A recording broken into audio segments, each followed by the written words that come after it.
Hello, everyone, and welcome back to the Pot of Gold podcast. Today's guest, Tony Hoong, founder of the CPA Dude, is a tax strategy firm that transforms the traditional CPA relationship. Founded in 2019, they help real estate investors and business owners keep more of their hard-earned money through strategic tax planning.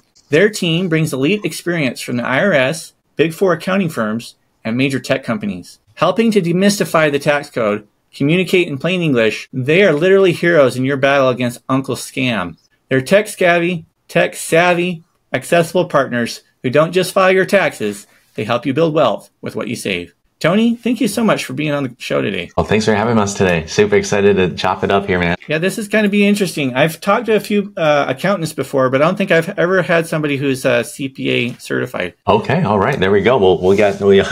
We paid our dues by taking a very long 4 tests and then also worked for a couple of years to earn it. So it's a journey to say the least. There's a lot of us retiring, and then there's not a lot of people entering in the industry anymore. Well, that's interesting. That's kind of curious. Is it just because it's not an appealing field, or is it take a specific kind of a mindset or personality? Oh yeah, it's just you have an extra 30 credits you got to do, so it's a 5 years, so you have to have 150 credits on like 120. Then you have to go work under a CPA for 2 years, pay your dues, and get paid pennies. And then with the available information that is out there today, I see kids that are 18 years old starting up businesses and making more than what I made coming out of college after, having 5 years of school. So I think it's just like, hey, do you really want to work 80 hours for 60 grand a year versus, well, hey, you can do, I see some quick flips even these days, just quick 20, 30K, right? Just reassignment fees. So yeah, it's a different world out there. So yeah, CPA, it's just like not the sexiest industry to be in either. Kind of a high barrier to entry is what I'm hearing. Yeah. Exactly. So what, for the audience, is the difference between just an accountant and somebody who is a CPA? Yeah. So an accountant versus like a certified public accountant, the big thing is just the licensing. Like a certified public accountant, you had to actually have to do a formal education, so 150 credit hours. You had to pass 4 parts of the exam, and it's governed by the board of the state too. So you can actually look up any certified public accountant on the Board of Accountancy's website and then check out their credentials. So that's the big thing. So there's just a lot of what I would say structured time that you've gone through. You hopped through all the hoops to get there. And then also because you have to take those 4 parts of the exam. So you audit, tax, business, economics, and then you also know financial reporting, is that you have all 4 of those under your belt. So you're like a jack of all trades, master of none, but better than one type of style. And yeah, it's always like you're still better than most. So that's you just have a lot more schooling and traditional education. And also you actually had to work 2 years versus, you can stand up tomorrow in bookkeeping practice and call yourself an accountant that way. For a certain moment in time, I don't know if you saw this, but the word accountant was something else on TikTok. And I was like, wait, you're you're an accountant? And they're like, yeah, I'm an accountant. You're an accountant though? They're like, the numbers one? I'm like, no, I'm the numbers one. What are you? And then they're like, oh, it's another type of accountant, girl next door style. I was like, oh my gosh. I was like, I didn't know our terms of the industry got that bad. I was shocked, dude. I was like, you're an accountant? And they're like, no, I'm not a numbers person. I'm like, can you tell me more? So it was a really weird, maybe the term was so boring. That's why they started using it. But yeah, so an accountant on the other hand though is, in all serious talks here, it's just they can, do basic accounting, do your bookkeeping for you. They may be called tax accountants without licenses. So, there's always I compare it to, they're all can be as equally as good. It's kind of like the plumber. You got the guy with the plumber's license. Obviously, there's a lot more trust because he has the license and you can verify and everything. But you also got those guys who have been doing it 20 years. That's no license, right? And they're just equally as good. So it really comes down to how capable that person is. All it is, I say, is between a license and a not. It doesn't really matter. I know people in my industry really hark on it. Like that guy's only got an EA, an enrolled agent license by the IRS. There's oh, that guy's got a CPA. I'm like, I'm just another dude, man. I'm like, I just happened to take a lot of tests. I spent 9 months studying 12 hours a day for, and got there and just, worked for pennies for 2 years. It's the only difference. But, it's just, we just did a lot more training. Yeah. It's more of a status thing, maybe? I would say so in today's world. But then also it's kind of in order for you to have IRS representation, you do need to have a CPA or an EA license. Okay. There's some quirks to it. Also running like a tax firm, like you generally have to have a CPA to sign off on all tax returns, or an EA. There's some accountants you can just sign off on the returns, but there's just a little bit like of a status thing. And also like, when crap hits the fan, or who are you going to point the finger to? So, yeah. So that's the biggest differences. Yeah. Interesting. So I'm a little curious about the background behind how you got into this field. What was your story like? Yeah. So I was brainwashed to become a doctor, as all Asian kids are. And my parents were just, I think they had me brainwashed since I was like 7. So when you're in like first grade or second grade, you're writing a letter to yourself, like, what are you supposed to be? And what do you want to be when you grow up? And then they return that letter to you in high school, your senior year. And at that point it said like, I want to be a doctor from when I was a young age. I was like, okay. So I did the whole like biology, chemistry thing. And, I went to college my first year and then just got straight B's. And my dad was just like, dude, you're not going to go anywhere with this. Pre-med is all A's, or it's not happening, which was great. It's cool to have, your pops look out and cut you the truth besides like just kind of skirting, beating around the bush. Then I actually just dropped out. He ran Chinese restaurants his whole life. He had that. And then he just bought one and I just ran it for him. I did that for like a year and a half. My mom was like all about traditional education, though. They didn't come from China for me to not have a 4-year degree. So then I went back and I was like, yeah, what's useful? And after running a restaurant for a year, I'm like, well, accounting is pretty useful. Like worst case scenario, you can always get a job as an accountant. Yeah. So then, I went that. And then I, went through that whole part of like getting that degree. And then finally ended up at KPMG. It's one of the big 4 accounting firms between like PwC, Deloitte, EY. So it's like the dream of like an accounting student to go to these companies. And then it's just like the biggest names there are. It's like probably equivalent to like the Apples, the Facebooks, the Googles, the Bang. Yeah. But for accounting, like no one really knows these companies besides like nerds. Besides accountants. Yeah. Like if you tell anyone like you were used to work at like KPMG, like, so what company? And then versus like you tell someone like, hey, I used to work at Uber. I'm like, oh, okay, I know Uber. It's just a funny thing. So I did that and, you get in there. It was just like, okay, this is cool. You got the best name there is on paper. But in hindsight, it's actually the best network to have. The world is really, really small in accounting. And I'm super thankful for it. I paid my dues there. But I did that. I think they started this is in Minneapolis. I'm near San Francisco now. And then it was 54 grand that I got making out of it. I was like, all right, cool. This is it. But you just work like 60, 70 hours a week.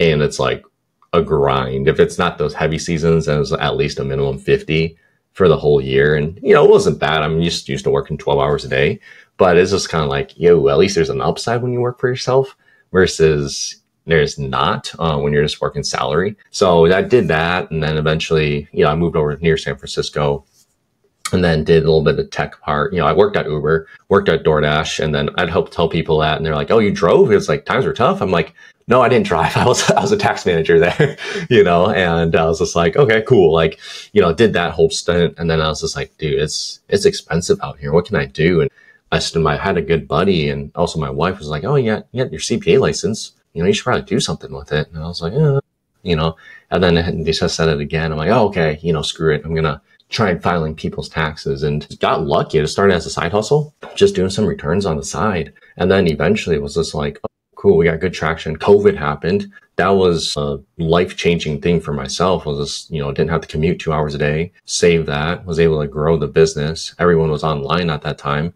Got some really good traction in a couple Facebook groups. One of them being like a subtle Asian real estate group. And then my name just kind of got out there. I just did good work, do fast work, respond to people timely. And that's kind of like how it blew up. And then eventually was able to grow the business big enough to step away from the corporate job. And then I was like, all right, cool. This is it. So that's kind of like the journey of just going through normal 9 to 5 or maybe 9 to 8. It was more like not really, we didn't have 9 to 5s in the tax world. And then eventually it was just like, hey, you just paid your dues long enough. We're able to build up a books, live humbly, like live within your means and then step away. So it's the best thing that I've done since like, I wouldn't regret it ever again. It's just having that freedom and the taste of flexibility is a different taste versus having that security of a W-2 9 to 5 job. and just being constrained to their rules. Like you die in your own sword now. Yeah. Well, that's kind of what I wanted to double down on, listening to what you said, the pros of being your own thing. So you're saying it's the freedom, the flexibility, and the fact that you are actually going to be responsible for putting your own food on the table. Yeah, exactly. Right? I wouldn't want to do, yeah, exactly. Freedom, flexibility, especially when you work for someone else, you're playing on their rules. I mean, you signed up for it. I'm like, you shouldn't argue for someone else's rules. You signed up for it. You didn't have to take that job. So now you make all your own rules, right? So, start the day at 9, end at 3:30, like to take my dog out for a walk, and then I'll just pick back up at 7:30 and crank it out for the rest of the night. That's my own lifestyle. And then also like you just call all the shots, and at least all the work that you're putting in now is worth it, right? It's like, hey, for how much incremental work you put in, you're going to get rewarded for it. And not only financially, it's really funny. I was talking to my mentor, and like as a business owner, you have financial risk and you also have emotional risk that you take in too. So you get rewarded for those because most people can't stomach the emotional side. So I always just tell a lot of our clients, it's like, hey, which other ways can you make more money? Because 9 to 5 is great. Like I know a lot of people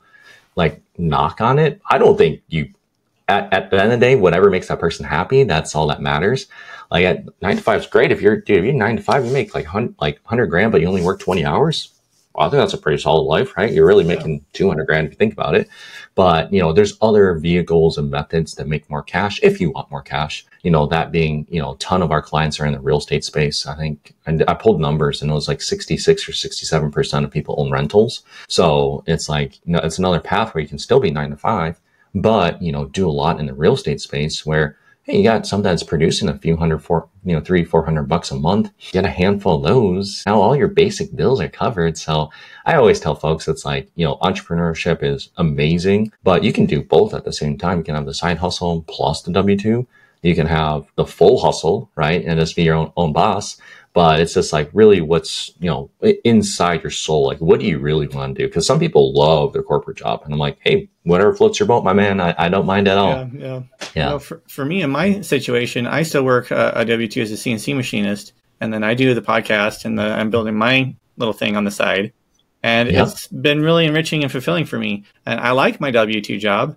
I just saw that it's not going to take me to the end goal that I have in mind. And so we're just kind of building the steps along the way. Yeah, exactly. Like that's where I started too. It was like, hey, you just build it, do one return at a time, keep it moving. I love all the episodes you got going on that side. And then, also too, just like, the funding that you do too. Like some people I talk to, a lot of our clients is like, hey, like, how do I get into real estate? And like, oh, I don't got the money, or I don't got the time. And then it's like, no, you do have the money. You do have the time. You just don't know where to ask is all. Yeah. So it's, as long as you're resourceful with it, then you can really attack it. But if you're not resourceful and you can't really use the, Google or ask your friends or ChatGPT, you would probably want to learn that milestone first. Well, definitely. One of the other things you said is that during COVID, it was actually pretty good for you because everyone was at home and online. Yeah. And that you did good work. And I wanted to double down on that because I think that proof of concept is one of the best things that someone can do with their business is just go out, do work, and people will see that you do good work. And that is a good marketing in and of itself. What are your thoughts on that? Oh, yeah, that's the whole entire business. We've had our like growth pains too along the way. We're not perfect, but the early days from 19 to 21, 22, I mean, I pretty much did it all myself along with some help along the way. But, the North Star was just always like, there was a blend of things that got me to the business model that I have today. But it was, we had a small mom and pop restaurant in Fairmont, Minnesota, tiny town, 10,000 people. And it was just like our parents' Chinese restaurant, and I was a server there. And, you knew everyone by name. You call people by their name. And then later you go read this at Think and Grow Rich. How important is someone's name, actually? Yeah. So it was just like that. And then like number 2 was like, hey, in the Big Four world, you responded out to emails within the day, generally speaking. And then you hop into tech culture, you respond to people's emails like in less than 4 hours. So like just that having that natural, like, hey, respond to people quickly. And then last thing is just like speed. It was just like, I take all these consult calls and like online, and like there was like talking about like, looking for a new CPA. And I always ask them like, what are you looking for in your new CPA? And then you literally just ask people what they're pissed off about from their old service provider, and then just flip the script. And then they're always just saying, oh, my CPA is slow to respond. It takes forever to get my return. Like, and I just took those two things. I was like, okay, so you're telling me just respond fast and get the work done? I'm like, it's pretty basic. I'm like, all right, let's do that.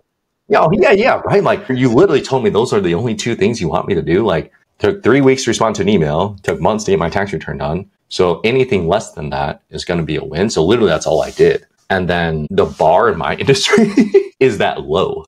Anything faster, let's just pretend you did it in 2 weeks, responded in 1 week. You look like a rock star compared to the industry. Now we've had it to 72 business hour, couple week turnaround time. And that's kind of like, it's worked so far for us. And, the faster we can go, the better. So we're always trying to think about efficiencies on that side. But yeah, building the business was actually just, in hindsight, just literally listening to why all these people were looking for someone new or a new solution. Just take their pain points because they literally have told you on the phone, and then just flip the script. And that's where we're at today. I think that's a really good thing for people to take note of, is that if you have an ideal client that you're looking to serve, talk to them, ask them what their biggest concerns are.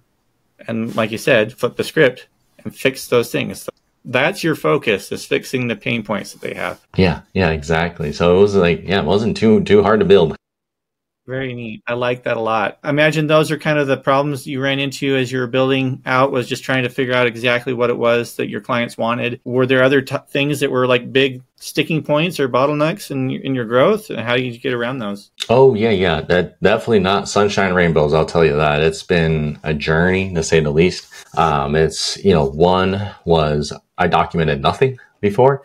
So literally, any standard operating procedure, there's no such thing as a standard thing. It's just all here in my head. So that's been tough because I just am not a big documentation person. But now that, we're operating at scale now, I think we're at 31 people. It's the only way to get there is to have standard operating procedures. So just take the time to document. That was like a big thing. We're still doing it today. We're not perfect by any means. And then two is just getting all the people on the same page and really having that standard push through. Before, we just kind of like, hey, come in, do your thing, everyone do a good job, push it through. But that doesn't go as far, like that family style mentality. We're still treat everyone like family in terms of kindness, but it's just like, hey, we can operate way more efficiently. So HR has been something else that I've had to learn. And then the other like two skills that I've had to learn along the way, because it's like, I was a CPA, I do taxes, I do tax strategy, I know that stuff well,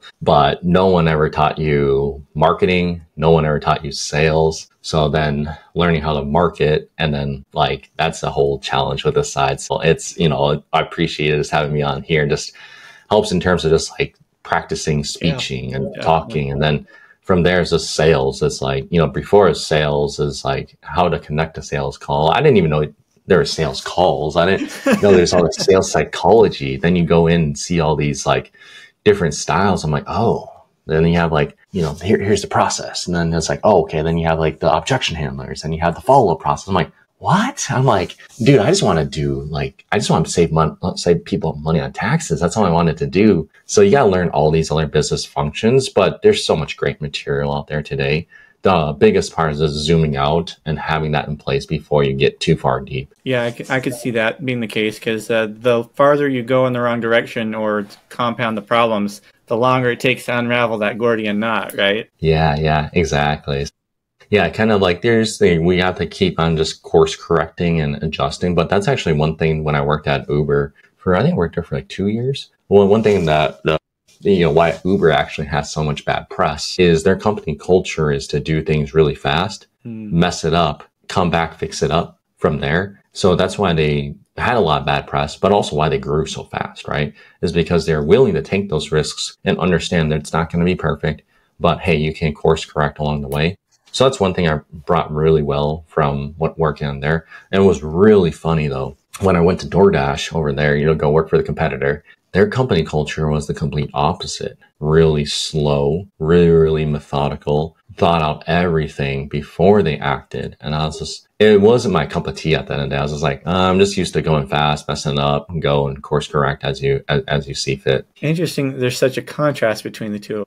Yeah. So I think that's why, Uber Eats exploded a little bit faster back in the day, but DoorDash though has caught up, if not beat them in that market, right? Because Uber was so diversified in the rides portion, also the eats portion versus DoorDash only focused on, food. Well, they deliver much more these days, but it was really big night and day contrast. I was like, oh, wow. It's cool to see how two different companies operate. Yeah, it's fascinating that they could go so differently in the way they approach things, but still have success in the way that they both have. So that kind of tells me that the strategy itself might not be as important as fidelity to the strategy that you have. Yeah, I like that. Yeah, that's always like, our North Star. I always remind our team, I'm like, hey, serve the client, be proactive in your communication, get the return done, or get the work done fast. And it's like, there's three basic principles. My own principles is like, hey, just serve people. You never know where it's going to lead you, but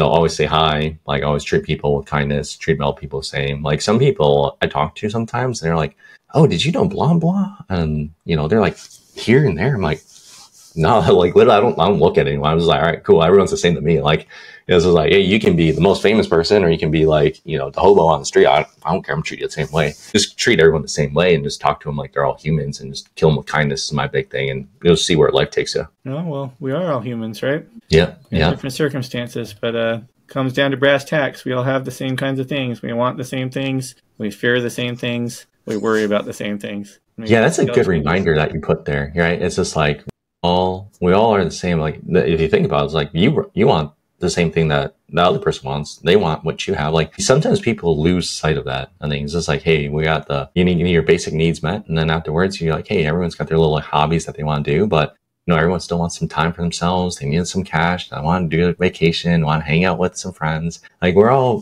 humans at the end of the day. Yeah, at the end of the day, I think you're right. That's really neat. What would you say is the kind of the future that you have envisioned for your company right now? Yeah, the future. Yeah, for sure. I always like tell our team this. Is like, hey, we're going to become the Nike of tax firms. So that's like my crazy delusion. I know we're going to get there. I just don't know how long. But that's like my legacy I want to leave behind, when I die is like, hey, this firm lives on beyond me. And, we're not going to be like an H&R Block in terms of like their style of like how they help their clients, but at least a recognizable name. So we're going to slowly build there.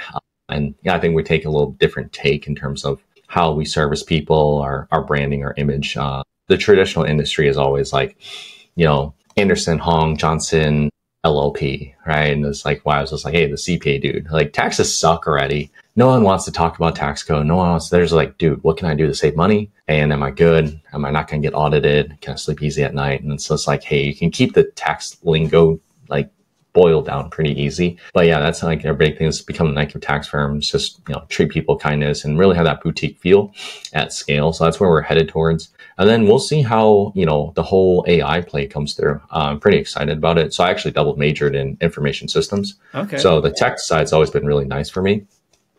Starting a more like traditional, like you just use bodies and labor to crank out the work. That's why accountants work like 80 hours a week because they're inefficient. But having to see how this will change, like, is just embrace it. Well, we've tried all these tools that came out that help you with the tax prep and help you with the tax research. Tax prep is not there yet. I think TurboTax will come out with some products that will eventually get you there. However, the interesting part of our industry is that it's such a taboo or gray space where it's not black and white. People need that assurance where that human relationship is always going to be needed. So that's at when you have that more money, more problems issue, or you just don't know what's going on in the tax world. So eventually, I'm sure TurboTax will have some amazing tool that really links up everything. They kind of do already with your stock accounts, but how can they get all the other stuff in there? So tax prep, we're not going to be wiped out just yet. Maybe in 18 months. Yeah, I'll be back on here and telling you, like, hey, looks like I got wiped out. So here's what I'm doing now. And then tax research, it's coming better. It's still not perfect. It does hallucinate. So it really is nice to have those grounding principles and theory of accounting, like knowledge in the head ingrained. before, so you can dissect what the AI is telling you. It's a good opportunity. Like, I know our industry needs the AI because we do some things really manual, data entry, right? Transpose correct it. me if I'm wrong. I feel like the tax code is like this huge leviathan that like no one person knows every corner of.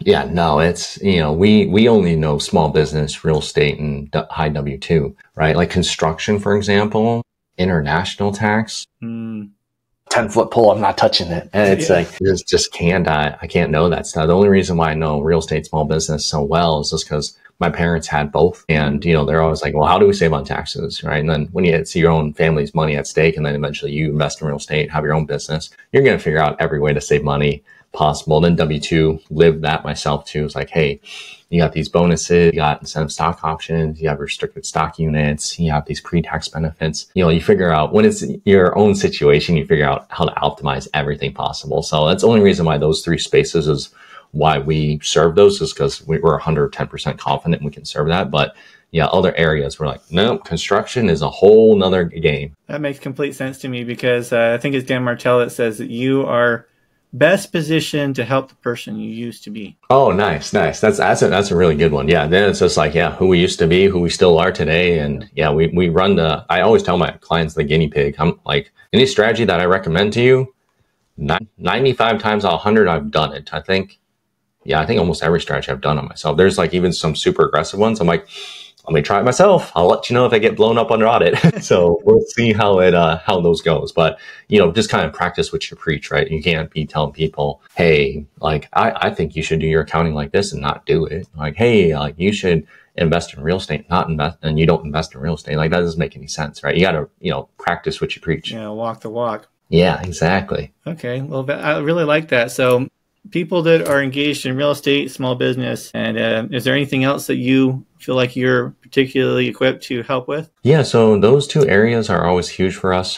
So a huge part on the real estate, just because the tax code is written so efficiently for real estate investing. So, a lot of the short-term rentals, the Airbnbs, that's a huge opportunity for people in their 9 to 5. If they're one person stay at home, taking care of the kids, real estate portfolio, real estate professional status is huge. So yeah, with depreciation, with the one big beautiful bill now. Oh yeah, I've heard. Live, it's a massive game changer. I came out on July 4th. I was like, oh my gosh, these are, this is an accountant's, a tax strategist, like fireworks that day that came out. I'm like, and the sign, I'm like, oh my gosh, it was huge for the tax code for real estate investors. I just nerded out on it. I was like, this is the best gift ever. So that's huge. And then small businesses, eventually upgrading it into S corporations. That's always the big game changer. And then from there, everything ripples from paying your kids, renting out your home, having a car, the vacations, all the stuff you see out there anyways. But those are the two big things that you really want to do. And we just shout those over and over and over again.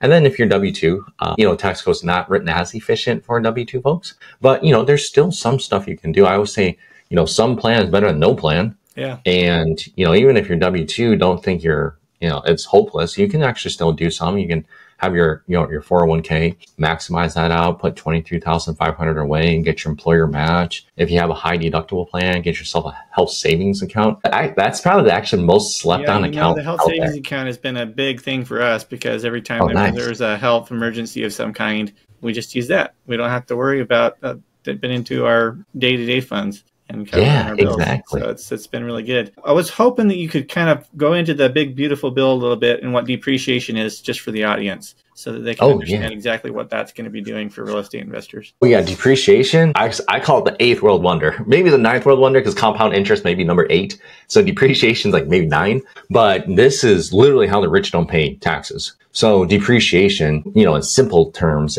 is just an expense that you are a deduction that you can take even if you don't pay for it. So it's a non-cash expense. So like what I mean by non-cash is you didn't pay for it. And it allows you to accelerate so much of the write-off in the first year, because, and then time value of money, right? You would take $1 today versus $1 tomorrow, using money principles. So example, if you buy a $500,000 home, let's just say you just do 10% down, right? Or just do your traditional 20% down, right? Easy stuff, whatever number you want to use. So you have 100K down or 50K down, right? Let's do 10%, or you want to do FHA and do 3.5% down. You can even do that too, right?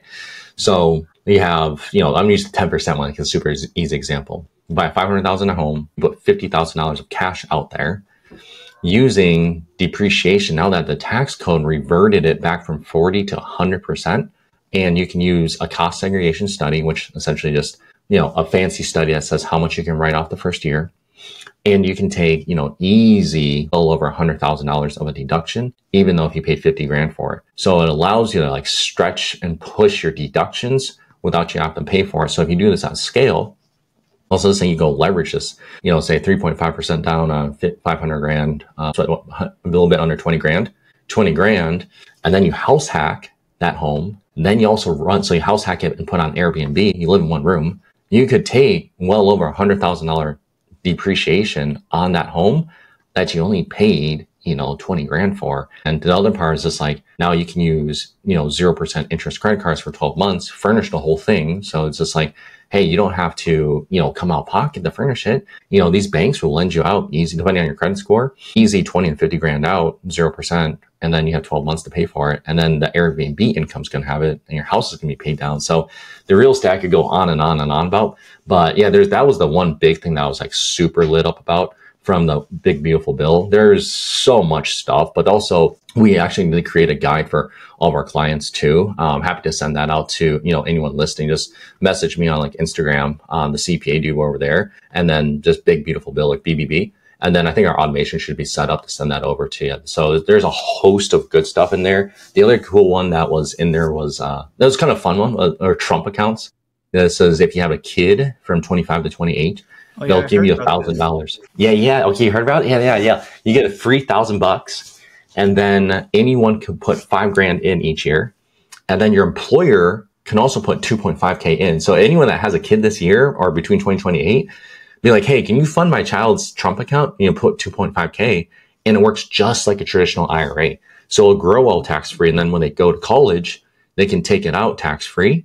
Or start their business on this side too. So it's a great incentive that's only around for the next few years here. Okay, that's really cool. So that's going to be a little bit different than a 529 because it's not directly dedicated to education. They could pull it out for starting a business instead. Yeah, exactly. So if they don't want to go with the traditional, post-secondary and go college, they can actually use it for business. So, and then when they're 30, if they don't do anything of that, and then just say like, hey, life's good, I'm gonna just live with mom and dad, support them, they can take the money out. They're 30, just pay taxes on it. You don't have to pay a prepayment penalty though. So generally speaking, if you did, it's a 10% penalty you have to do, just like any other retirement account. But that's the big thing here. So the Trump account was a fun one. Then one other good nugget here just for the listeners is that the EV tax credits and the solar tax credits. I don't know that feud between Elon and Trump. I think Trump I don't know if it was the feud, but he kind of cut him off.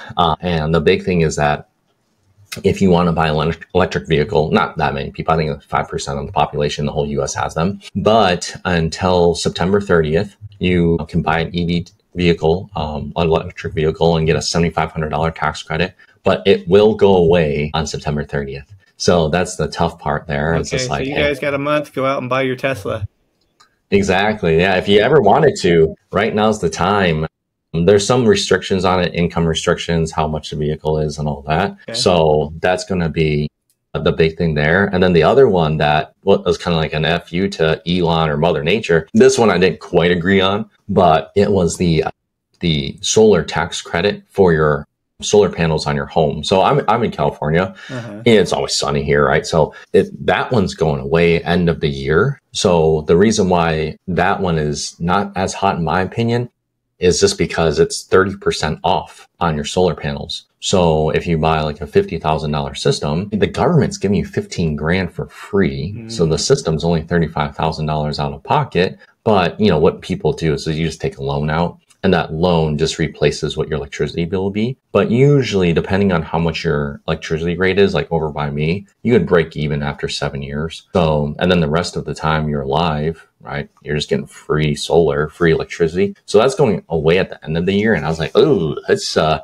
I mean, man, cut Mother Nature a break. She's working so hard just to keep us going. Those are a couple big things that came out of the bill, but there's a ton that we're more than happy to share to everyone. Yeah, it's very interesting. There's a lot of things that I just wasn't aware of. So I had heard about the Trump account for kids. I understood appreciation is kind of a way for you to get deductions that you wouldn't have otherwise been able to get. One of the things that it's kind of a point of confusion for me, maybe you can clear up, is if you get like, say, $100,000 worth of depreciation, but your tax burden was only like 70 grand, do they write you a check for 30 grand and send it to you?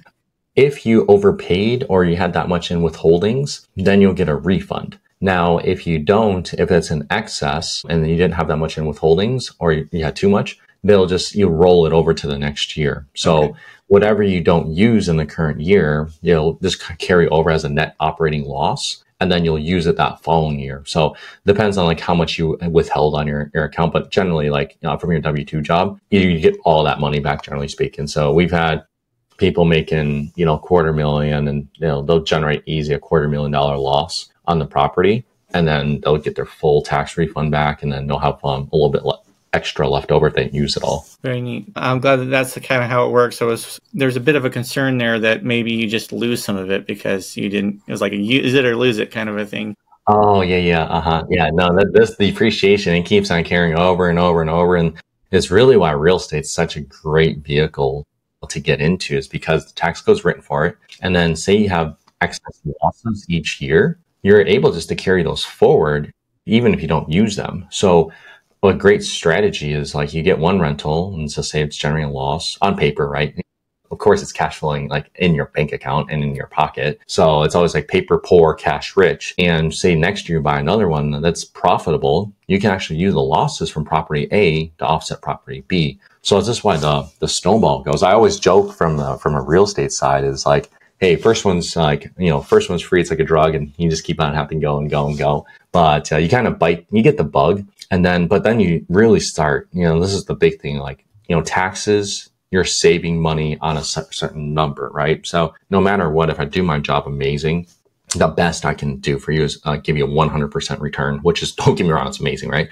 But the wealth building side is really where it's at. Because if you're building wealth by either starting your own business, in real estate, now say you flip a property for 200%, now that's better than what I could ever do in my whole life, right? Being a tax strategist is like, hey, where can we create wealth? And, real estate is one of those, I wouldn't say easier, but more accessible type of vehicles to do that through. So how can you build more wealth is just, use the cards that are dealt at hand. And obviously you got that, you kind of got that first little like, what a catalyst to help them get there. There's like, dude, you don't got money for a down or just a deposit. I'm like, let me help you out. Right. So I just say, never be restricted. Just talk to people who like, hey, this guy bought property. How did you do it? Right. This guy bought 10. How did you do it? And I just go poke around. People love sharing their journey. Definitely. And I've found that it only takes one conversation with somebody who knows the thing that you need to know to completely change the way you see the world.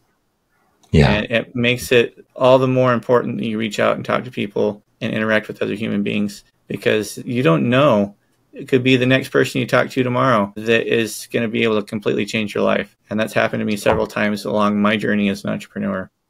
Oh yeah. What would you say is like, if you are like, you're like one that pops up in your head right away, like what's one conversation that you're like, oh wow, that was really valuable, or it just like changed big things of how you thought or how you acted? One of the things that happened to me, this is the very first one that like kind of snowballed into everything else, was that I went to an event for business and real estate. And Mel Robbins spoke. There's all kinds of other speakers, but for whatever reason, the thing she said that day is what I needed to move forward. And she said, do it scared, do it messy, do it imperfect, but do it anyway. And for some reason, it was just the permission that I needed to step away from this need for perfection and to go take action. And that was the catalyst for everything else that's gone down since then.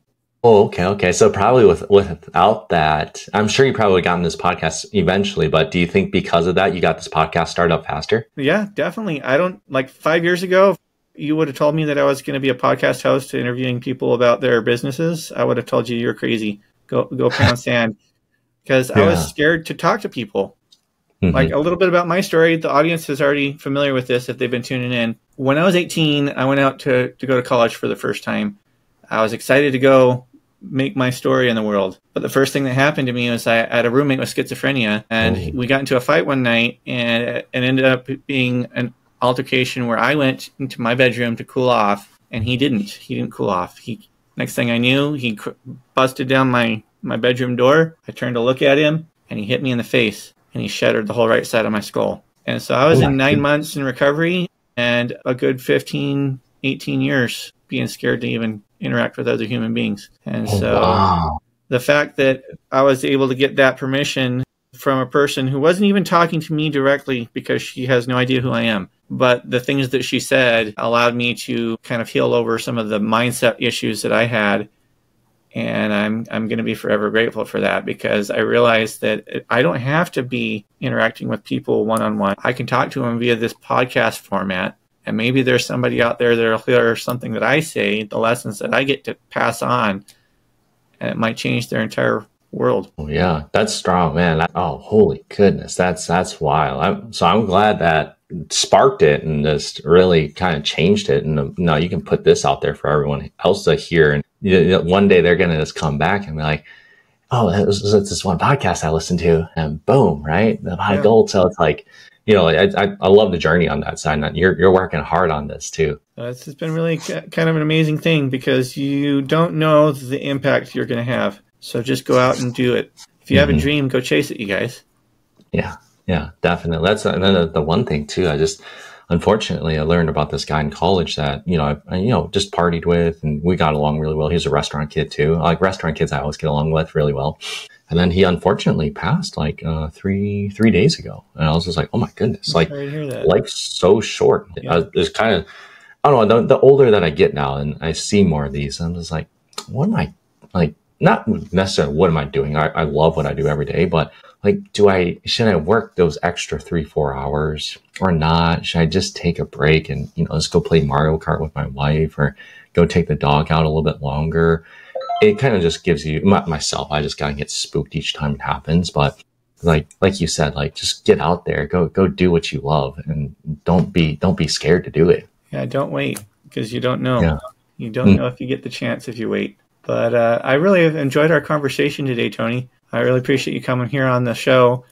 Real quick before we end, because I know we got to finish up here, is there anything else you'd like to share with the audience before we finish? Yeah, no, the big thing I want to share with folks, kind of like from, your tax side, and you can really compound your wealth. Like I tell folks is that you will be a millionaire one day. It's just a matter of when. If you can save money on the tax front, you can totally do it. I always give an example. Is if you save $10,000 in taxes per year, and you compound that for 30 years at 8%, that's 1.3 million, $300,000 of being taxes saved each year, $1 million of that being free growth. That's why I said compound interest, I guess, is the 8th world wonder, and depreciation is the 9th world wonder. And, just have some plan in place. Like it can just be, hey, max out my solo 401k or my normal 401k at work, save you, say $6-7 grand. And, that's still almost $1 million over time. And you'll have that big fat pot of money at the end though. So, have some tax plan in place, Roth IRA, traditional IRA, HSA. That one's the slept on one just because it's got triple tax advantage. Have some plan in place, like workout plans, right? Just go for a walk, right? It doesn't have to be anything complex. So that's like my big thing. It's just like some plans better than no plan. Yeah, definitely. And little tiny, dedicated actions over time definitely grow into something big. Yeah, exactly. Like just put a few $100 away into your Roth IRA and boom, like you're going to think yourself, oh, the one crazy part is just so compound interest, I guess, is the 8th world wonder. But in your 20s, every dollar is worth 16 times when you're 60, right? In your 30s, it's only worth 8. In your 40s, it's worth 4. In 50s, it's worth 2. So, that one, say you have that Starbucks coffee for $10, and in your 20s, that's actually going to cost you, $160 in retirement. Just be mindful. I really appreciate your time today and all the excellent advice you've given for the audience. I'd like to thank everyone else for tuning in. This has been the Pot of Gold podcast, where we talk about wealth generation, finances, and real estate investing. Thank you so much. You have a wonderful day.